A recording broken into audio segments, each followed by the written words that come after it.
नमस्कार, मैं हूं अनुपम। इस वक्त के उत्तराखंड के बुलेटिन के साथ सबसे पहले बात प्रदेश में बदलते मौसम के मिजाज की। प्रदेश में मानसून की शुरुआत हो चुकी है और कई जगहों पर हल्की से भारी बारिश हो रही है। रामनगर में देर रात हुई तेज बारिश से बादल फटने जैसे हालात बन गए। कोतवाली के पास और चोरपानी इलाके में बारिश से नुकसान की सूचना है। चोरपानी में एक टीन शेड के 2 कमरे बह गए हैं, वहीं कोतवाली के पास एक वाहन बह गया। ये तस्वीरें भी हम आपकी स्क्रीन पर आपको दिखा रहे हैं। कोतवाली के पास वहां पर वाहन बहा है, चोरपानी में वहां पर टीन शेड बहा। ये तस्वीरें हम आपको दिखा रहे हैं। बारिश से नुकसान की आशंका जताई जा रही है।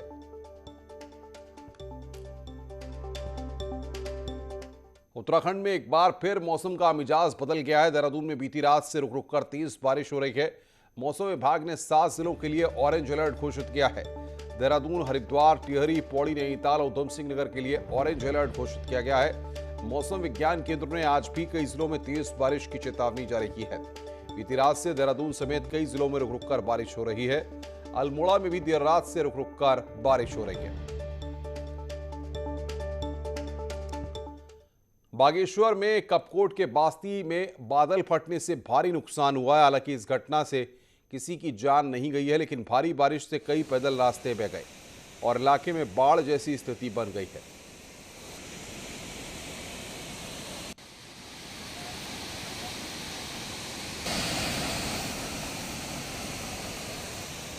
और सीधे रुक करते हैं ग्राउंड जीरो पर। हमारे संवाददाता सुनील प्रभात देहरादून से जुड़ रहे हैं। सुनील, बताइए किस तरीके का मौसम का मिजाज आगे आने वाले वक्त में रहने वाला है और क्या फिलहाल नुकसान की खबरें हैं?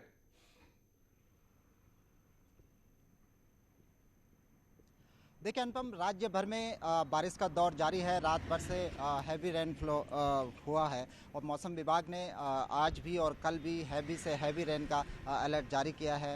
रात भर देहरादून में मूसलाधार बारिश होती रही और जो शहर भर की सड़कें हैं वो तालाब में तब्दील हुई रात भर। आप देख सकते हैं कि किस तरह से ये मुख्य मार्ग है आर्यघर चौक का, और यहाँ पर जो डिवाइडर के बीच जो गमले लगाए गए थे, आप ये देख सकते हैं कि कितनी तीव्रता यहाँ पर पानी की रही होगी, बारिश की रही होगी कि गमले सब यहाँ पर इस तेज बारिश में बह गए हैं। मौसम विभाग ने आज पिथौरागढ़, बागेश्वर, नैनीताल और चंपावत डिस्ट्रिक्ट के लिए विशेष अलर्ट जारी किया है कि इन कुमाऊं रीजन के इन 4 डिस्ट्रिक्ट में हैवी से हैवी और एक्सट्रीमली हैवी रेनफॉल यहाँ पर हो सकता है। इसी तरह से गढ़वाल में भी देहरादून, हरिद्वार, पौड़ी और रुद्रप्रयाग, चमोली के लिए आज अलर्ट जारी किया गया है। मौसम विभाग का कहना है कि आज और कल यानी कि 19 जुलाई तक बारिश का ये क्रम लगातार इसी तरह से जारी रह सकता है।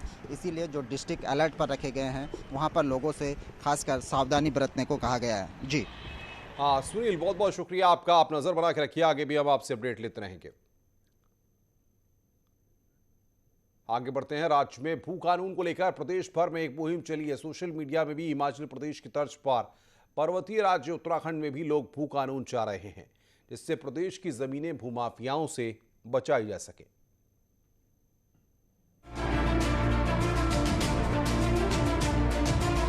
पर्वतीय राज्य हिमाचल में भू कानून इतना कठोर है कि वहां कोई जमीन नहीं खरीद सकता।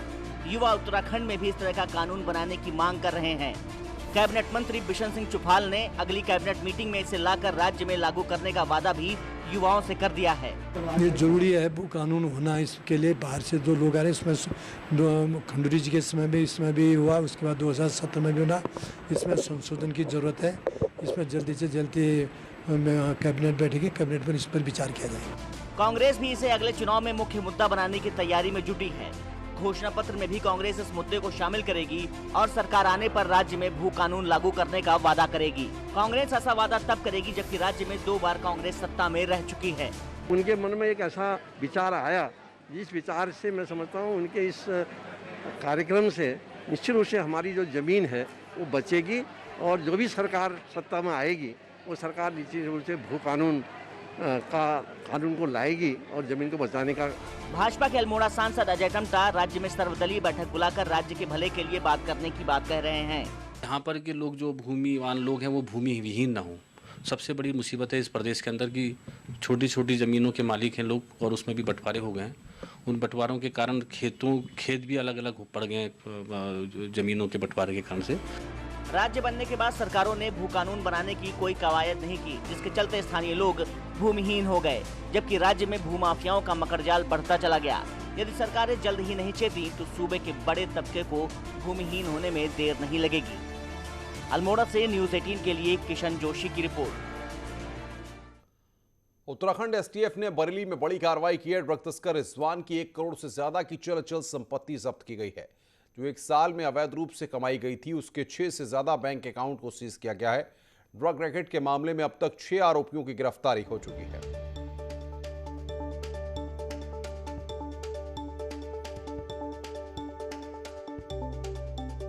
सबसे बड़ी कार्रवाई इसमें ये हुई कि जो रिजवान इसका जो गैंग लीडर है, सरगना है, और जो पूरी इस गैंग को जो है उत्तर प्रदेश और उत्तराखंड में संचालित करता है। इसकी जो है पूरी प्रॉपर्टी जो है पिछले 6 साल में जितनी भी इसने कमाई, जिसमें कि 6 प्लॉट, घर और बैंक अकाउंट्स है, जिसमें बैंक अकाउंट में लगभग जो है 5 लाख से ज़्यादा का पैसा है। उसके बाद जो है मोटरसाइकिल, ट्रैक्टर, तमाम जो है चीज़ें इसकी सीज कर दी गई है, फ्रीज कर दी गई है।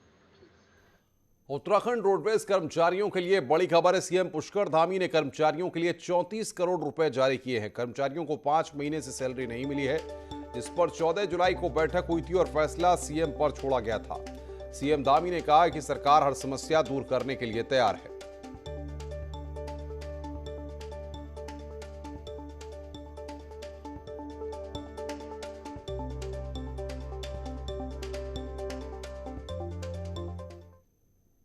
आगे बढ़ते हैं, चंपावत में मुख्यमंत्री पुष्कर सिंह धामी ने वर्चुअल महालक्ष्मी योजना का शुभारंभ किया। इस दौरान प्रशासन ने 11 बालिकाओं की मां को महालक्ष्मी किट दी है। जिले भर में 537 महिलाओं को चिन्हित किया गया, जिन्हें मुख्यमंत्री महालक्ष्मी किट दी जाएगी।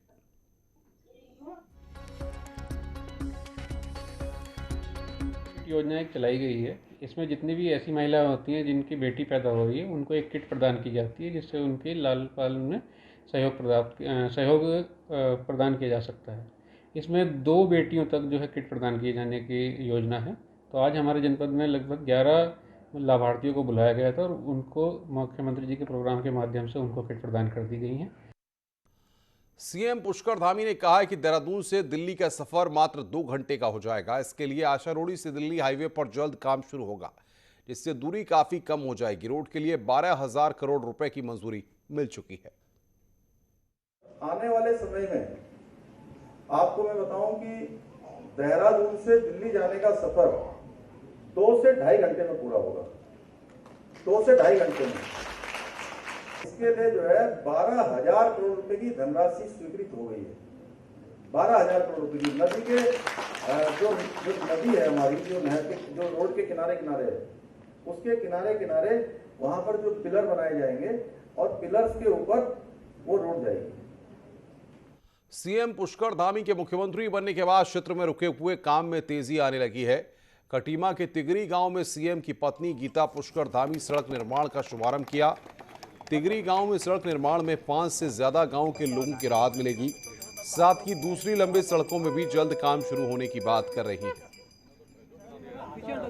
यहाँ पे सभी विकास कार्य हो रहे हैं और आज हमने तिगड़ी भुड़ाई में 1600 मीटर रोड का उद्घाटन किया है और सभी अधिकारियों को निर्देशित किया है कि सही गुणवत्ता के साथ में सड़क का निर्माण करें और इन कार्यों को आगे बढ़ाते हुए जो भी कार्य रुके हुए हैं वो गति से होंगे। आदि गुरु शंकराचार्य की मूर्ति के अनावरण के मौके पर पीएम मोदी केदारनाथ धाम आ सकते हैं। कैसी दिखती है आदि गुरु शंकराचार्य की मूर्ति और क्या इसकी खासियत है, आइए इस रिपोर्ट के जरिए देखते हैं।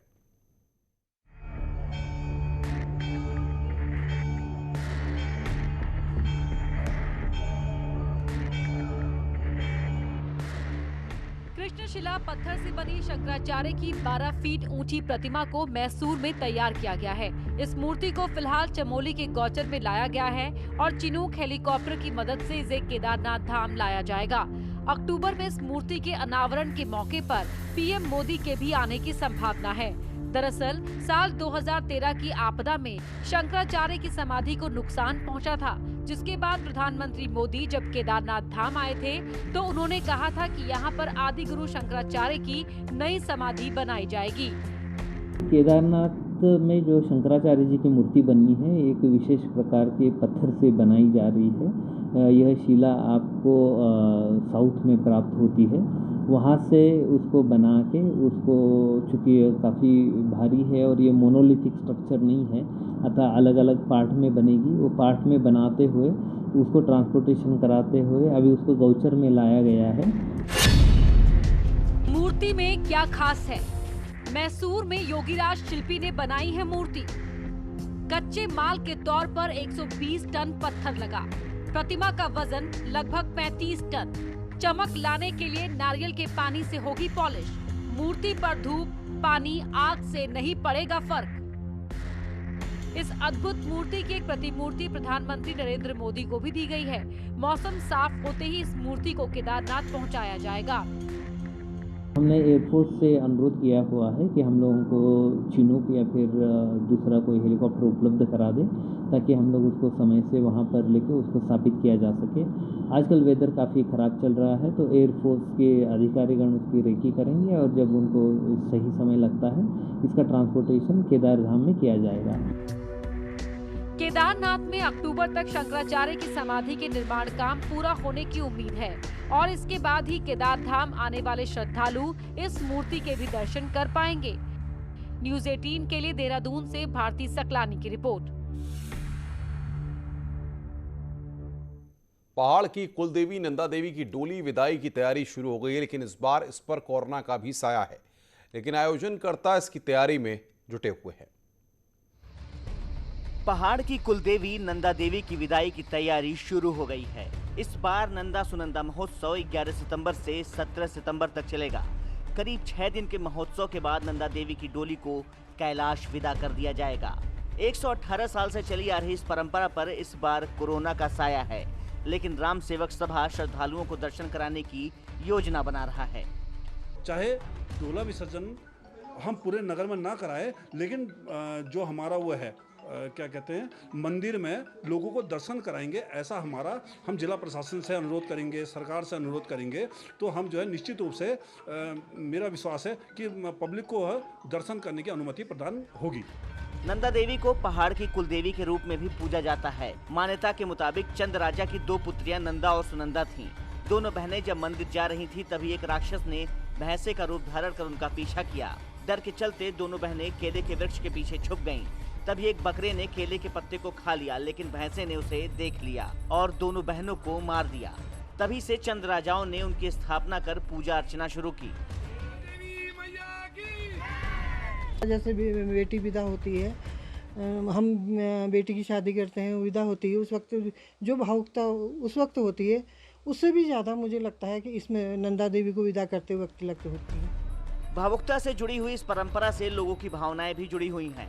फिलहाल सबको महोत्सव का इंतजार है। नैनीताल से न्यूज़ 18 के लिए वीरेंद्र बिष्ट की रिपोर्ट। उत्तराखंड में भी सांपों की 37 प्रजातियां मौजूद हैं, जिसमें से 9 प्रजाति के सांप ही जहरीले होते हैं। उत्तराखंड में सांपों को लेकर भारतीय वन्यजीव संस्थान रिसर्च कर रहा है।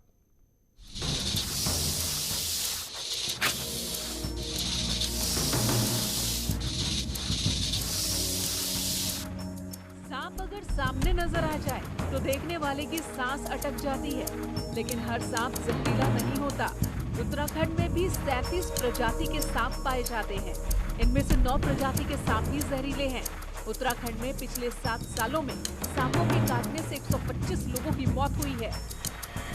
देखिए, उत्तराखंड में out of 37 species of snake में ओनली 9 प्रजाति का स्नेक का जहरीला स्नेक है, जो हम लोग वेनमस स्नेक बोलते हैं। और ये जो वेनमस स्नेक है वो मेनली 2 ग्रुप में उनको डिवाइड कर। जहरीले सांपों में शुमार कोबरा, रसेल वाइपर, क्रेट जैसे सांप घरों के आसपास मिल जाते हैं। जानकारों का मानना है कि सांप का इंसान को काटना एक एक्सीडेंट है। सावधानी बरतकर इससे बचा जा सकता है। सांप काटने पर शुरुआती 1 घंटा बहुत अहम होता है और अगर मरीज वक्त पर अस्पताल पहुंच जाए तो जान बचाई जा सकती है। आपका कोबरा हो गया और ये रसेल्स वाइपर हो गया और केरेट हो गया। यही 3 जो प्रजाति का जो सांप है ये लोगों के सामने रह सकते हैं और उनसे एक्सीडेंट हो सकता है। तो हम लोग को एक चीज़ याद रखना पड़ेगा, स्नेक बाइट जो है वो एक एक्सीडेंट है और एक्सीडेंट को हम अवॉइड कर सकते हैं। भारतीय वन्यजीव संस्थान उत्तराखंड में पाए जाने वाले रेप्टाइल्स और एम्फीबियस पर रिसर्च कर रहा है। उत्तराखंड में सांपों की 37 प्रजाति के साथ ही मेंढक की भी 25 प्रजातियां रिकॉर्ड हुई हैं। देहरादून से न्यूज 18 के लिए सुनील नवप्रभात की रिपोर्ट। खबरें और भी हैं, फिलहाल रुकना एक ब्रेक के लिए। ब्रेक के बाद जल्द हाजिर होते हैं।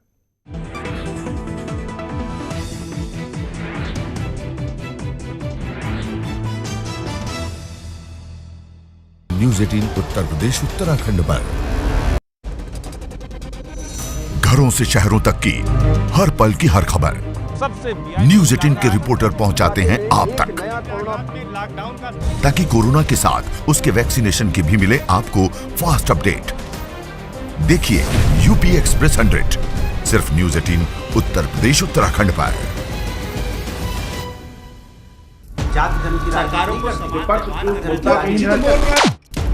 मुद्दा भटका दिया जाए तो शोर बन जाता है। ये बीजेपी की फर्जी वैक्सीन नहीं है ना, ये मान लिया आपने। मुद्दा सलीके से उठाया जाए तो सवाल बन जाता है। पहले टीके को लेकर के डाउट पैदा किया, कहा कि पीएम लगवाओ, अब वो लगवा रहे हैं तो फिर उस पर सवाल उठा रहे हो, ये कैसी राजनीति कर रहे हो? सबसे बड़े सवाल, सबसे बड़ी बहस, महाबहस देखिए सिर्फ न्यूज 18 उत्तर प्रदेश उत्तराखंड पर। घरों से शहरों तक की हर पल की हर खबर न्यूज 18 के रिपोर्टर पहुंचाते हैं आप तक, ताकि कोरोना के साथ उसके वैक्सीनेशन की भी मिले आपको फास्ट अपडेट। देखिए यूपी एक्सप्रेस 100 सिर्फ न्यूज 18 उत्तर प्रदेश उत्तराखंड पर।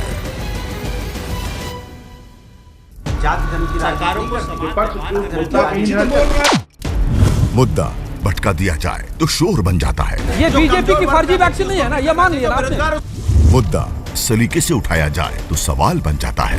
पहले टीके को लेकर के डाउट पैदा किया, कहा कि पीएम लगवाओ, अब वो लगवा रहे हैं तो फिर उस पर सवाल उठा रहे हो, ये कैसी राजनीति कर रहे हो? सबसे बड़े सवाल, सबसे बड़ी बहस, महाबहस देखिए सिर्फ न्यूज 18 उत्तर प्रदेश उत्तराखंड पर।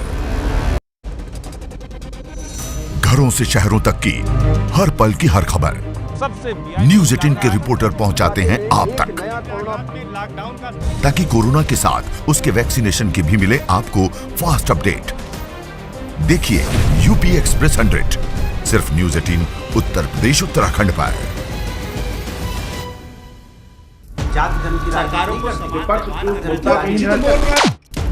मुद्दा भटका दिया जाए तो शोर बन जाता है। ये बीजेपी की फर्जी वैक्सीन नहीं है ना, ये मान लिया आपने। मुद्दा सलीके से उठाया जाए तो सवाल बन जाता है।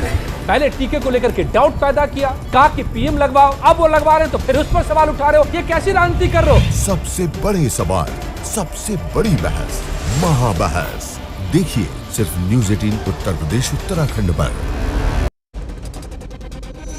घरों से शहरों तक की हर पल की हर खबर न्यूज 18 के रिपोर्टर पहुंचाते हैं आप तक, ताकि कोरोना के साथ उसके वैक्सीनेशन की भी मिले आपको फास्ट अपडेट।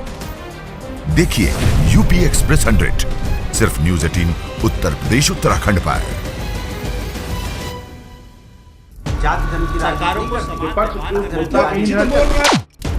मुद्दा भटका दिया जाए तो शोर बन जाता है। ये बीजेपी की फर्जी वैक्सीन नहीं है ना, ये मान लिया आपने। मुद्दा सलीके से उठाया जाए तो सवाल बन जाता है। पहले टीके को लेकर के डाउट पैदा किया, कहा कि पीएम लगवाओ, अब वो लगवा रहे हैं तो फिर उस पर सवाल उठा रहे हो, ये कैसी राजनीति कर रहे हो? सबसे बड़े सवाल, सबसे बड़ी बहस, महाबहस देखिए सिर्फ न्यूज 18 उत्तर प्रदेश उत्तराखंड पर। घरों से शहरों तक की हर पल की हर खबर न्यूज 18 के रिपोर्टर पहुंचाते हैं आप तक, ताकि कोरोना के साथ उसके वैक्सीनेशन की भी मिले आपको फास्ट अपडेट। देखिए यूपी एक्सप्रेस 100 सिर्फ न्यूज 18 उत्तर प्रदेश उत्तराखंड पर।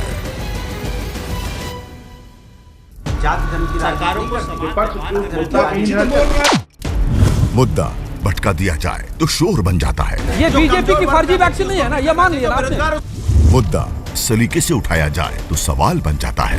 पहले टीके को लेकर के डाउट पैदा किया, कहा कि पीएम लगवाओ, अब वो लगवा रहे हैं तो फिर उस पर सवाल उठा रहे हो, ये कैसी राजनीति कर रहे हो? सब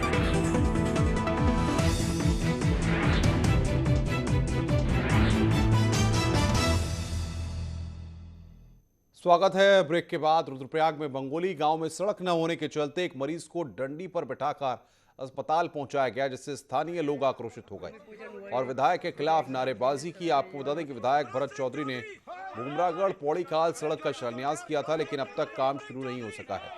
इस सड़क से 10 गांवों को लाभ मिलेगा, लेकिन सड़क न होने से ग्रामीण परेशान हैं।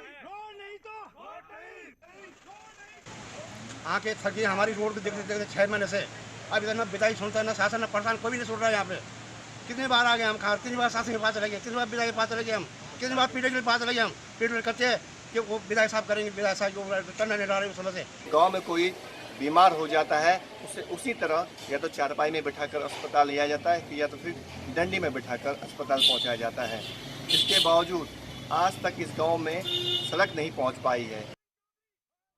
उधम सिंह नगर के रहने वाले पैरा बैडमिंटन खिलाड़ी मनोज सरकार टोक्यो ओलंपिक में प्रतिभाग करने जाएंगे। मनोज इस खेल में शामिल होने वाले राज्य के पहले खिलाड़ी बन गए हैं। टोक्यो ओलंपिक में मनोज सरकार पैरा बैडमिंटन की SL3 एकल कैटेगरी में खेलेंगे।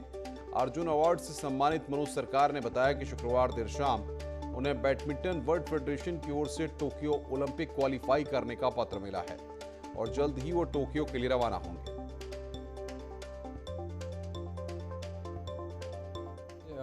जैसे बताना चाहूँगा, मेरा नाम मनोज सरकार है और मेरा जस्ट कल ही सिलेक्शन हुआ है बाय पटेट के थ्रू और उत्तराखंड का एकमात्र पैरा बैडमिंटन प्लेयर हूँ जो कि पैरा ओलंपिक खेले जाऊँगा उत्तराखंड की तरफ से। और मैं भाग्यशाली समझता हूँ कि उत्तराखंड की सरकार, उत्तराखंड के लोग मुझे इतना प्यार करते हैं और मैं उनकी आशा को बिल्कुल बरकरार रखूँगा। टिहरी के प्रभारी मंत्री हरक सिंह रावत ने टिहरी में पौधारोपण किया और उसके बाद बीजेपी कार्यसमिति की बैठक में हिस्सा लिया। मीडिया से बातचीत करते हुए वन मंत्री ने कहा कि फॉरेस्ट गार्ड की नियमावली में संशोधन किया जाएगा, इससे जिला स्तर पर भर्ती हो सके, इससे बहुत से नौजवानों को रोजगार मिल सकेगा। वहीं फॉरेस्टर के लिए 350 पदों की विज्ञप्ति निकल चुकी है।